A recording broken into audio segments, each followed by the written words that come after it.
Oh mes frères, aujourd'hui, mon sermon concerne le salut. Le salut. Sauver l'humanité du conséquence des péchés. C'est là ce que définit la religion chrétienne.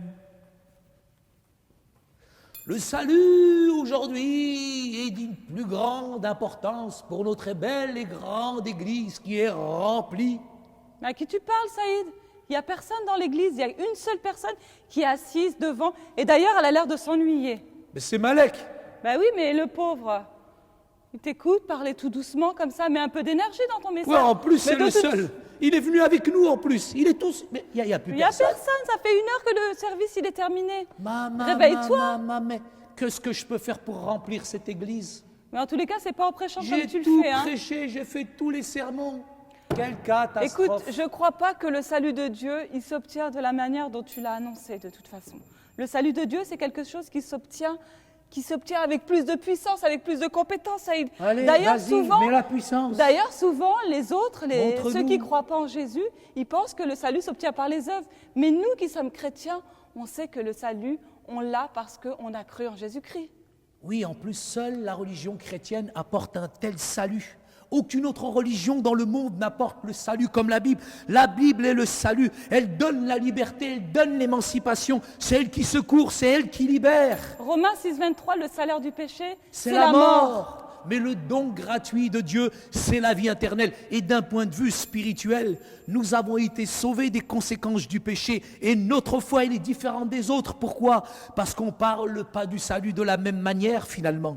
Mais non, on n'en parle pas de la même manière parce que nous l'avons obtenu grâce à Jésus.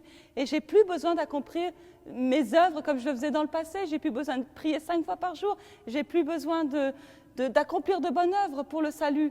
Tous étaient errants, tous étaient pécheurs, tous étaient impurs, tous étaient flétris. Mais Ésaïe 64, verset 5, nous dit qu'il y a le salut à cause du péché. Toute l'humanité est rentrée dans les conséquences du péché originel. Nous étions tous coupables, tous coupables. On était tous coupables devant Dieu, mais quelqu'un est venu, Saïd, et c'est Jésus. Il a pourvu en son Fils, Jésus-Christ. Il l'a engendré, il nous l'a donné. Matthieu chapitre 1, verset 21. Celui qui sauvera son peuple de ses péchés. C'est lui qui sauvera son peuple des conséquences des péchés. Et il y a encore Acte 12, car il n'y a de salut en aucun autre, car il n'y a pas d'autre nom que celui qui soit donné par lequel nous puissions être sauvés. Et c'est seulement Jésus qui nous sauve. Si nous péchons, nous devons offrir à Dieu un sacrifice pour apaiser finalement les conséquences du péché. C'est ce que faisaient les anciens d'avant. Mais aujourd'hui, nous avons le Christ qui s'est sacrifié pour nous. Ça, c'est le plus beau des messages. Et tu sais, j'aurais beau faire tout ce que je veux pour acheter mon salut, mais je ne pourrais pas l'acheter. Seul le sang de Jésus me libère du péché. On ne peut pas l'atteindre. Non. Il est tellement haut, il est tellement loin. Personne ne peut. Mais lui, il est venu jusqu'à nous. Dieu a tant aimé le monde, dans Jean 3,16, qu'il a donné son Fils unique, afin que quiconque croit en lui ne périsse pas, mais qu'il ait la vie éternelle. Ah, il me faut croire, il faut mettre ma foi en action. Si je suis sauvé, c'est que je puisse véritablement m'identifier à lui, croire en lui, mettre ma foi en lui, être sauvé par lui. Et c'est par son sacrifice que nous sommes sauvés. Et c'est seulement par son sacrifice. Christ, c'est Dieu qui s'est manifesté en chair pour nous.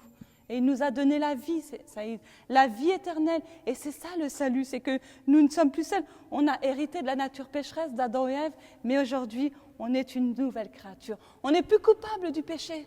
Un sacrifice d'amour. Un sacrifice d'amour. Un sacrifice d'amour de la part de Dieu lui-même. Hébreux 10, 4. Or, il est impossible que le sang des taureaux et des boucs ôte les péchés. Nous avons été sanctifiés par les sacrifices du corps de Jésus-Christ, une fois pour toutes, car c'est par un seul sacrifice qu'il a rendu parfait à jamais ceux qui sont rendus saints.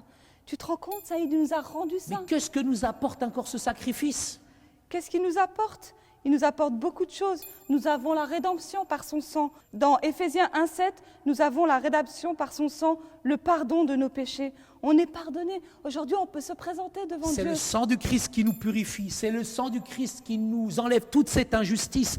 La Trinité nous a été donnée, le Père, le Fils, le Saint-Esprit. Le salut a été décidé par le Père, pourvu par le Fils. Et il a été perfectionné par la puissance du Saint-Esprit aujourd'hui. Et dans 1 Jean, Quel message, 4, 14. quel message, mes amis, pour obtenir le salut. écoute ce verset biblique, Saïd, 1 Jean 4, 14. Le Père a envoyé le Fils pour être le sauveur du monde.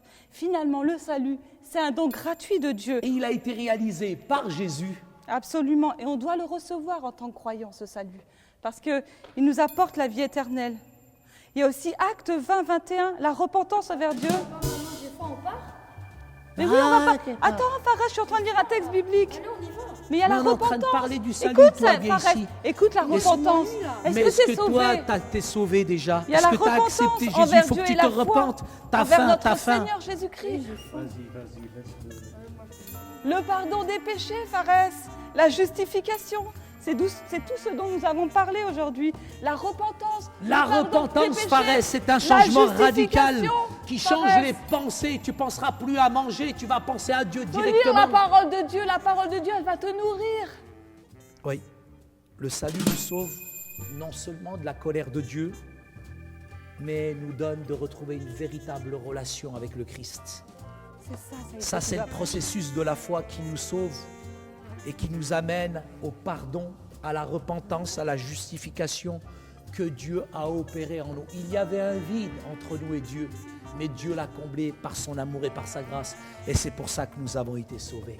Écoute, tu pourrais prêcher comme ça dimanche prochain? Dimanche prochain, Parce je qu'il y aura vais un peu plus de prêcher dynamisme. avec une force, avec une puissance. Repentez-vous parce que Dieu vous aime, il est plein d'amour, il est plein de grâce. Il n'y aura pas que Malek, il y aura beaucoup de monde. Je vais remplir cette salle parce que le message du salut, c'est le plus grand des messages. Écoutez-moi, vous qui m'écoutez, soyez bénis, soyez repentis parce que Jésus vous aime. Alléluia!